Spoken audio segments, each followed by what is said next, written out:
Hello student, आज फिर से स्वागत है मेरे YouTube channel AK bright academy में। जैसा कि आप लोग जान रहे हैं कि हम लोग क्लास 10th के मैथ को पढ़ रहे हैं, चैप्टर 3 को दो चर वाले रैखिक समीकरण युग्म के बारे में। कल वाले वीडियो में हम लोग जाने थे 3 नंबर क्वेश्चन के 4 तक जाने थे, 3 का 4 तक क्वेश्चन जाने थे। आज हम लोग करेंगे 3 का 5वां नंबर क्वेश्चन से स्टार्ट करेंगे। तो चलिए चलते हैं, हम लोग 5वां नंबर क्वेश्चन से स्टार्ट करते हैं। आई होप कि आप लोगों को क्लास बहुत ही अच्छा लग रहा होगा। मेरे द्वारा जितना भी आप लोगों को वीडियो दिया जा रहा है वो अच्छे से आप लोगों को समझ में आ रहा है। तो चलिए हम लोग चलते हैं तीसरे का 5वां नंबर क्वेश्चन की ओर आगे बढ़ते हैं। 5वां नंबर में क्वेश्चन क्या है, यदि किसी भिन्न के अंश और हर में 2 जोड़ दिया जाए। भिन्न मतलब होता है बट्टा, जैसे 9/11 हो गया, 5/6 हो गया, ये सब क्या होता है, भिन्न होता है। जो 2 जोड़ दिया जाए तो वह 9/11 हो जाता है। यदि अंश और हर में 3 जोड़ दिया जाए तो वो 5/6 हो जाती है। तो भिन्न ज्ञात कीजिए। हम एक ही फंडा आप लोग को बता रहे हैं क्वेश्चन बनाने के लिए। जो भी पूछ रहा है उसको मान लीजिए x और y। तो हमें भिन्न पूछा है तो हम क्या बोले हैं कि भिन्न मतलब होता है क्या, बट्टा होता है। भाई भिन्न का मतलब बट्टा में होता है। तो जो भिन्न हम मानेंगे x बटा वाई इस तरह ना मानेंगे। तो हम मान लेते हैं कि माना भिन्न x बटा वाई है और x मेरा क्या हो जाएगा, अंश हो जाएगा, और नीचे वाला क्या होता है, हर होता है। तो इस तरह हम लोग प्रोसेस रहेगा हम लोग को क्वेश्चन बनाने का। तो मान लेते हैं क्या, माना भिन्न x बटा वाई है, तब x बटा वाई मान लिया। तो ऊपर वाला अंश होता है, नीचे वाला हर होता है। तब मान लेंगे क्या, अंश बराबर क्या हो गया x और हर बराबर क्या हो जाएगा y। ये हम लोग हो गया। अब चलते हैं क्वेश्चन के हिसाब से कि क्वेश्चन हमें क्या पूछा है। तो चलिए अब ध्यान दीजिए क्या करते हैं। हाँ, क्वेश्चन पढ़िए प्रश्न से। प्रश्न देखिए क्या क्या है। यदि किसी भिन्न के अंश और हर दोनों में, अंश और हर, यदि किसी भिन्न कहने का मतलब x बटा वाई, अंश एवं हर मतलब ऊपर और नीचे, अंश और हर में 2 जोड़ दिया जाए, मतलब ऊपर भी और नीचे भी क्या कर दिया जाए, 2 जोड़ दिया जाए, तो वह 9/11 हो जाता है। ये क्वेश्चन का प्रोसेस है। एक बार और समझाते हैं। यदि किसी भिन्न मतलब x बटा वाई मान लिए, के अंश और हर दोनों में, अंश मतलब x, हर मतलब y, माने हैं 2 जोड़ दिया जाए, मतलब अंश में भी 2 जोड़, हर में भी 2 जोड़ दिया जाता है, तो क्या हो जाता है 9/11। तो ये मेरा इक्वेशन फर्स्ट हो गया। ठीक, अब चलते हैं पुनः प्रश्न से। पुनः प्रश्न में मैं क्या कहा है, यदि अंश और हर में 3 जोड़ दिया जाए, अंश में भी क्या जोड़ दिया जाए 3, और हर में भी क्या जोड़ दिया जाए 3 जोड़ दिया जाए, तो क्या हो जाता है 5/6 हो जाता है, समीकरण 2। अब बात आता है कि सर ऊपर नीचे बराबर कहेगा जोड़ने के लिए। ऐसा कोई बात नहीं है, क्वेश्चन के हिसाब से जैसा क्वेश्चन, मतलब ऐसे भी बोल सकता है कि अंश में 2 जोड़ दिया जाता है, हर में 3 जोड़ दिया जाता है। इस तरह भी कह सकता है, कोई जरूरी नहीं बराबर बराबर कहेगा, नो डाउट, कुछ भी बोल सकता है क्वेश्चन। ये मेरा 2 समीकरण बन गया। ये दोनों समीकरण को हम लोग अच्छे से हल करके एक नया समीकरण अच्छा बना लेते हैं और हम लोग तब आगे बढ़ते हैं। तो चलते हैं समीकरण 1 से। समीकरण 1 हमें क्या है, x + 2 बटा y + 2 बराबर 9/11। इतना तक आप लोग दिख रहा है, बताइए। चलिए दिख रहा है, समझिएगा। हो गया। अब देखिए इसको हल कीजिएगा तो क्या होगा, 11 × x + 2 हो जाएगा, बराबर तिरछा तिरछी गुणा कर रहे हैं, इसका इसके साथ, इसके साथ, तो 9 × y + 2 हो गया। अब गुणा कीजिए, 11x हो जाएगा, 11 में 2 का गुणा 22 हो जाएगा, 9 में y का गुणा 9y हो जाएगा, 9 दूना क्या हो जाएगा 18 हो जाएगा। तो देखिए 11x हो जाएगा, 11x बराबर 9y + 18, ये 22 प्लस से इधर आएगा तो माइनस हो गया 22, -22 हो गया। 11x बराबर 9y घट जाएगा तो कितना हो जाएगा 4 हो जाएगा माइनस का। तो x का वैल्यू यहीं से हम निकाल लेते हैं डायरेक्ट, कोई दिक्कत नहीं। 9y - 4 बराबर बटा में क्या हो जाएगा, गुणा में इधर आएगा तो भागा में। ये समीकरण मेरा क्या हो गया 3 हो गया, समीकरण 3 हो गया। अब इसको भी अच्छे से हल कर लेते हैं। सॉरी, समीकरण 1 को तो हल करके अच्छा से ये लिया दिए। अब इसको हल करते हैं समीकरण 2 को। तो लिखेंगे समीकरण 2 से, समीकरण 2 मेरा क्या है, x + 3 बटा y + 3 बराबर 5/6। गुणा कीजिए इसको भी, तो डायरेक्ट कर रहे हैं 6x। चलिए हम लोग कर दे रहे हैं इजी तरह, x + 3 का गुणा कर देंगे, 5 का गुणा इसके साथ, y + 3 के साथ गुणा कीजिए। 6x + 36 18 हो जाएगा, 5 में y का 5y, 5 में 3 का 15 हो जाएगा। तो 6x बराबर, अब देखिए 5y प्लस 15, ये 18 प्लस इधर आएगा तो माइनस में, तो 6x बराबर 5y, ये घटेगा तो कितना हो जाएगा, 15 में से 18 -3 हो जाएगा। तो x का वैल्यू यहीं से आप लोग निकाल लीजिए, क्या निकाल सकते हैं, 5y -3 बटा 6, समगुणा इधर भाग में समीकरण 4 हो गया। ये दो समीकरण हमें अच्छा खासा मिल गया और दोनों समीकरण में हम लोग क्या देख रहे हैं कि एकदम फ्रेश है। x का वैल्यू इसमें भी निकल गया, इसमें भी हम लोग x का वैल्यू निकाल कर इसमें रख दें या इसका x का वैल्यू इसमें रख दें, बराबर वही होगा। तो हम क्या कर रहे हैं, अपने मन से हम कर रहे हैं कि समीकरण 3 का समीकरण 3 से x का मान हम इसमें रख दे रहे हैं। आप लोग भी कर सकते हैं, समीकरण 4 का मान इसमें रख सकते हैं, तो कोई दिक्कत नहीं। तो लिख रहे हैं कि समीकरण 3 से x का मान समीकरण 4 में रखने पर, समीकरण 4 में रखें, x बराबर क्या हो जाएगा, 5y -3 बटा 6 हो गया। तो आप लोग अगर थोड़ा भी डाउट होगा ये यहाँ पर से इतना भी समीकरण बनाकर छोड़ देते तो कोई दिक्कत नहीं, हम सोचे कि x का वैल्यू डायरेक्ट निकाल लेते हैं, कोई दिक्कत नहीं होगा, समझ आ गया। तो चलिए x का वैल्यू ये रखिए, कितना आया, 9y -4 बटे 11 बराबर 5y -3 बटे 6। तीसरा तरीके फिर से गुणा कीजिए, थोड़ा फास्ट कर रहे हैं, 6 में 9 का 9 6 का 54y हो जाएगा, -6 चौके 24 हो जाएगा, बराबर 11 5 55y हो जाएगा, -11 3 क्या हो जाएगा, 33। अब देखिए ये -24 को तो इधर ही छोड़िए, ये -33 से इधर आएगा तो +33 हो जाएगा, बराबर 55y हो जाएगा, ये प्लस 54 इधर आएगा तो -54y, घटेगा तो कितना हो जाएगा ये बताइए, 54 6 क्या होता है 30, क्या हो जाएगा 9 हो जाएगा, अब बराबर क्या हो जाएगा ये y।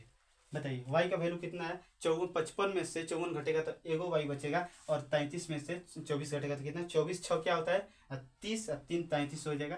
तो y का वैल्यू कितना मेरा आया 9। और y का वैल्यू कहीं पर भी रख दीजिए मेरा निकल जाएगा। तो y का वैल्यू हम कहाँ पर रखते हैं, समीकरण 3 में रख देते हैं, ईजी होता है नए समीकरण में बने हुए। तो देखिए y का मान समीकरण 3 में रखने पर, तो 3 देखिए क्या है, x बराबर 9 गुणे y का मान कितना है 9, तो 9 रख दे रहे हैं, -4 बटे 11, x बराबर 9 क्या हो जाएगा 81 बराबर -4 बटे 11, x बराबर 81 में 4 गया कितना हो जाएगा 7 हो जाएगा, 77 हो जाएगा शायद, 77 3 80 1 81 हाँ हो जाएगा बटे 11, 11 7 क्या हो जाएगा 77, x का वैल्यू कितना आया 7 आया, x का वैल्यू कितना आया 7 और y का वैल्यू 9 आया। तो यहाँ से हम कह देंगे अब भिन्न हमारा क्या निकला, भिन्न पूछ रहा था, अब भिन्न हम क्या माने थे, भिन्न बराबर x बटा y माने थे, x का वैल्यू कितना आया 7 बटे y का वैल्यू कितना आया 9, तो भिन्न हमारा क्या आया 7 बटा 9, 7 बटा 9 मेरा भिन्न आ गया, समझ में गया। यहाँ से भी आप लोग देख सकते हैं क्वेश्चन सही है कि गलती। देखिए क्या बोला है कि अंश और हर में 2 जोड़ दिया जाता है, इसमें जोड़िए अंश और हर में 2 2 कितना आया 7 2 9 आया, 9 बटा 9 2 11, 9 बटा 11 9 बटा 11 आ गया। फिर से देखिए फिर क्या है, अंश और हर में 3 जोड़ दिया जाता है, जोड़िए अंश और हर में क्या जोड़ दिया जाता है 3 जोड़ दिया जाता है, 7 3 10 हो जाएगा, 9 3 12, 2 से कटाइए 2 5 10, 2 6 12, 5 बटा 6, अब 5 बटा 6 हो जाता है, 5 बटा 6 भी आ जाता है। तो इस तरह भी आप लोग चेक कर सकते हैं। तो मेरा भिन्न सही है कि गलती, ये तरीका है क्या करने का, चेक करने का, तो आप लोग कर सकते हैं, कोई दिक्कत नहीं। तो मेरा कितना आया था 7 बटा 9 भिन्न आया था, x का वैल्यू 7 y का वैल्यू 9, तो ये मेरा भिन्न हो गया 7 बटा 9। ये था पूरा प्रोसेस मेरे क्वेश्चन का, समझ आ गया। तो चलते हैं 6 नंबर क्वेश्चन के तीसरा का 6 नंबर क्वेश्चन को देखते हैं। तो इतने का स्क्रीनशॉट लीजिए आप लोग। तो चलिए चलते हैं हम लोग क्वेश्चन नंबर 6 को देखते हैं, थर्ड का 6 नंबर क्वेश्चन। 5 वर्ष बाद जैकब की आयु उसके पुत्र की आयु से 3 गुनी हो जाएगी। 5 वर्ष पूर्व जैकब की आयु उसके पुत्र की आयु के 7 गुनी थी, उसकी वर्तमान आयु कितनी थी। ऐसा क्वेश्चन हम 3.1 में बताए थे, अवतार वाला क्वेश्चन। तो इस क्वेश्चन में हम क्या बताए थे आप लोग को बनाने का फंडा यही बताए थे कि कौन कौन है, सबसे कौन कौन व्यक्ति है उसका नाम देख लीजिए। एक जैकब है और क्या है उसके पुत्र है, इसका एक पुत्र है, दोनों का है। दोनों क्या करिए नाम लिखिए, सबसे पहले नाम लिखिए और कुछ नहीं, जैकब, और इसका एक क्या है पुत्र है। हम क्या बोले, उनकी आयु ज्ञात कीजिए। उनकी आयु कहने का मतलब ये जैकब का और पुत्र का, जिसका पूछा जाता है उसको हम x और y मानते हैं। तो सबसे पहले इसका क्या करते हैं, वर्तमान आयु मान लेते हैं, वर्तमान आयु। वर्तमान आयु, मान ली वर्तमान आयु मान ली। फिर क्या कहते थे, किस किस का बात किया गया है, एक 5 वर्ष बाद का बात किया गया है, 5 वर्ष बाद का, और एक किसका बात किया गया है, 5 वर्ष पूर्व का, 5 वर्ष पूर्व, 5 वर्ष पूर्व का बात किया गया है। तो लिखेंगे 5 वर्ष बाद, और क्या 5 वर्ष पूर्व, 5 वर्ष पूर्व, इन दोनों का बात किया गया है। अब देखिए क्या मानते हैं, वर्तमान जैकब का आयु x मान लेते हैं, इसका y मान लेते हैं, इसका x वर्ष मान लेते हैं, इसका y वर्ष। अब क्वेश्चन के हिसाब से चलिए क्या कहा जाए, 5 वर्ष बाद जैकब की आयु उसके पुत्र की आयु से 3 गुनी हो जाएगी। 5 वर्ष बाद बोल रहा है, बाद, जैसे हम बोल रहे हैं कि आज हम 20 वर्ष का हैं, तो 5 वर्ष बाद हम कितने उम्र का हो जाएंगे, 25 वर्ष का हो जाएंगे। कैसे, हम अपने वर्तमान आयु 20 में 5 वर्ष बाद को जोड़ दिए हैं तो 25 वर्ष हो गया। तो उसी तरह 5 वर्ष बाद जैकब की आयु, मतलब जैकब की आयु वर्तमान आयु x है, अब 5 वर्ष बाद कितना हो जाएगा, x + 5 हो जाएगा, और उसी तरह इसकी पुत्री का y + 5 हो जाएगा। ये बताइए कुछ दिक्कत है। अब देखते हैं 5 वर्ष पूर्व गुनी हो जाएगी, 5 वर्ष पूर्व, 5 वर्ष पूर्व कहने का मतलब 5 वर्ष पूर्व, जैसे आज हम 20 वर्ष का हैं तो 5 वर्ष पूर्व हम कितने वर्ष का होंगे, 15 वर्ष का होंगे। अपने वर्तमान आयु 20 में 5 वर्ष पूर्व को घटा दिए तो 15 वर्ष हो गया।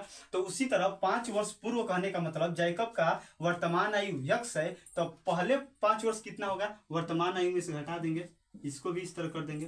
कुछ दिक्कत है, इस तरह मेरे क्वेश्चन का फंडा है। तो ये सब टेबल को अपने एग्जाम में नहीं बनाना है, ये आपको समझने के लिए हम बताए हैं। तो अब चलते हैं क्वेश्चन से। तो इस तरह सबसे पहले हम मान लेते हैं कि माना जैकब की वर्तमान आयु x वर्ष है तथा पुत्र की आयु y वर्ष है। क्या है, y वर्ष है। तब चलते हैं हम लोग प्रश्न से। 5 वर्ष बाद, सबसे पहले 5 वर्ष बाद के टेबल पर ध्यान दीजिए। ये 5 वर्ष बाद वाला मेरा टेबल है, 5 वर्ष बाद वाला है। देखिए 5 वर्ष बाद जैकब की आयु, 5 वर्ष बाद जैकब की आयु कितना है, x + 5 आयु, उसके पुत्र की आयु के, उसके पुत्र को मतलब 5 वर्ष बाद में ही ध्यान देना है, उसके पुत्र के आयु के 3 गुनी हो जाएगी, 3 गुनी हो जाएगी, 3 गुनी हो जाएगी। बताइए तो x + 5 बराबर कितना हो जाएगा, 3y + 5 क्या हो जाएगा, 15 हो जाएगा। इतना तक आप लोगों को दिख रहा है, ये बताइए। हाँ दिख रहा है, यही कर देते हैं। देखिए x बराबर 3y + 15, ये 5 प्लस इधर रहेगा तो माइनस में हो जाएगा, तो x बराबर कितना हो गया, 3y + 10 हो गया। ये बताइए समीकरण 1 हो गया कि नहीं। बोला है कि 5 वर्ष बाद, 5 वर्ष बाद मतलब जैकब की आयु x + 5 है, अपनी पुत्री की आयु के 3 गुनी है। तो ये सब हम गुणा करके सब आ गया। ये बताइए कुछ दिक्कत है नहीं। अब चलते हैं, अब हम लोग अगले बढ़ते हैं, अगले कदम की ओर, पुनः प्रश्न से। इतना तक आप लोग को दिख रहा है ना। हाँ चलिए चलते हैं पुनः प्रश्न की ओर। पुनः प्रश्न से हमें क्या बोला है, 5 वर्ष पूर्व, तो 5 वर्ष पूर्व पर पूरा ध्यान रहेगा आप लोगों को। 5 वर्ष पूर्व पर ध्यान दीजिएगा। जैकब की आयु 5 वर्ष पूर्व कितना है, x - 5, उसके पुत्र की आयु के 7 गुनी है, उसके पुत्र की आयु के 7 गुनी है। जो 5 वर्ष पूर्व जैकब की आयु है, अपने पुत्र की आयु के 7 गुनी है। बताइए कुछ दिक्कत है। तो यहाँ से हल कर दीजिए, x - 5 बराबर 7y हो जाएगा, -7 × 5 = 35 हो जाएगा। तो x बराबर यहीं से निकाल लीजिए, वो 7y - 35, ये प्लस है, प्लस इधर, ये माइनस में है प्लस, तो माइनस में 5 इधर है, इधर जाएगा तो प्लस में हो जाएगा 5। तो x बराबर कितना हो जाएगा, 7y - कितना हो जाएगा, 30। समीकरण 2। अब बताइए समीकरण 1 और समीकरण 2 हमें प्राप्त हो गया। अब समीकरण 1 और समीकरण 2 हमें प्राप्त होता है, तो क्या निकलना होता है, x का मान निकालकर दूसरे समीकरण में रख देते हैं। तो इसमें जेन्युइन हम लोग को दोनों x का मान निकला हुआ है, तो किसी में भी रख सकते हैं। समीकरण 1 से x का मान उठाइए, इसमें रख दीजिए, या इसमें x का मान उठाइए, इसमें रख दीजिए, कोई फर्क नहीं पड़ेगा। तो हम 1 का मान इसमें रख दे रहे हैं, तो लिखेंगे समीकरण 1 से x का मान समीकरण 2 में रखने पर, समीकरण 2 क्या है मेरा, x बराबर 7y - 30। तो x के जगह पर क्या है, 3y + 10 बराबर 7y - 30। ये 10 इधर ही रहने दीजिए, ये माइनस से 30 इधर आएगा तो प्लस में 30 हो जाएगा, बराबर 7y, ये प्लस में 3y है, इधर आएगा तो माइनस में 3y, तो 40 हो जाएगा। ये 30 10 40, अब बराबर ये कितना हो जाएगा 4y हो जाएगा, 7y में से 3y तो 4y कट जाएगा, कितना हो जाएगा 10, तो y बराबर कितना आ जाए 10। तो y का मान किसी भी समीकरण में रख दीजिए, 1 या 2 में वैल्यू यही आने वाला है, तो लिख देंगे y का मान समीकरण 2 में रखने पर, कहीं पर भी रख सकते हैं, कोई दिक्कत नहीं रखने पर। समीकरण 2 देखिए क्या है, x बराबर 7y माइनस 30, तो x बराबर 7 गुणे y का मान कितना है 10 माइनस 30, तो x बराबर क्या हो गया 10 7 70 हो गया, माइनस 30 हो गया, तो x बराबर कितना आया 40। तो यक्स किसको माने थे, जैकब की वर्तमान आयु माने थे यक्स, तो यक्स का 40 और वाई का 10, वाई किसको माने थे पुत्र, मतलब जैकब की वर्तमान आयु 40 वर्ष हुआ और पुत्र की वर्तमान आयु 10 वर्ष हुआ। यहाँ पर हम लोग लिखना चाहें तो लिख सकते हैं, जैसे इतना पर दिख रहा है आप लोगों को, ये बताइए। हाँ, तो इतना तक लिख रहे हैं। देखिए ऐसे क्वेश्चन ये हम लोग कर लिए हैं, इसके अंतिम में एक चीज लिखा जाता है, थोड़ा सी जगह नहीं बचाए तो इसलिए हम नहीं लिख रहे हैं आप लोग को, लेकिन हर स्टेप में हर क्वेश्चन में नीचे लिखना है जो पूछ रहा है। क्या पूछ रहा था, उनकी वर्तमान आयु, तो नीचे लिखना अतः जैकब की वर्तमान आयु बराबर 40 वर्ष, यक्स इसी को माने तो 40 वर्ष, और पुत्र की आयु वाई बराबर कितना 10 वर्ष। ये हमारा फाइनल आंसर है, समझ में आ गया। तो ये था हम लोग का थर्ड का, ये हमारा 3.3 का पूरा क्वेश्चन खत्म हो गया। अब चलो अगले वीडियो में हम लोग जानेंगे विलोपन विधि 3.4 में। तो आई होप कि आज की क्लास आप लोग को बहुत ही अच्छे से समझ में आएगा, बहुत अच्छे से, और 3 का जितना भी क्वेश्चन है वो बहुत ही पॉइंट, ये एग्जाम के पॉइंट ऑफ व्यू से बहुत ही इंपॉर्टेंट है। तो इसको आप लोग बहुत ही अच्छे से रिविजन कीजिएगा, तब अच्छा रहेगा। तो आप लोग को इसमें कहीं पर भी दिक्कत हो कमेंट में बता सकते हैं कि कैसा है, अगर नहीं समझ में आए तो कमेंट में बता सकते हैं कि नहीं यहाँ पर समझ में, जरूर रिप्लाई दूंगा, समझ गया। तो अगले वाले वीडियो में हम लोग जानेंगे विलोपन विधि को। तो आई होप कि आज की क्लास आप लोग को बहुत अच्छे समझ में आएगा, और समझ में आएगा तो लाइक कमेंट शेयर और सब्सक्राइब कीजिएगा, क्योंकि एक आपके कमेंट से एक और सब्सक्राइब से क्या होता है, एक अंदर से मोटिवेशनल जगता है, और मोटिवेशनल जगता है तो मन करता है आप लोगों को एक से एक जल्दी से जल्दी क्या दिया जाए, वीडियो दिया जाए। तो चलिए चलते हैं, हम लोग क्या करते हैं अगले वाले वीडियो में मिलते हैं विलोपन विधि के साथ। तब तक के लिए दिल से थैंक यू, वीडियो देखने के लिए दिल से थैंक यू।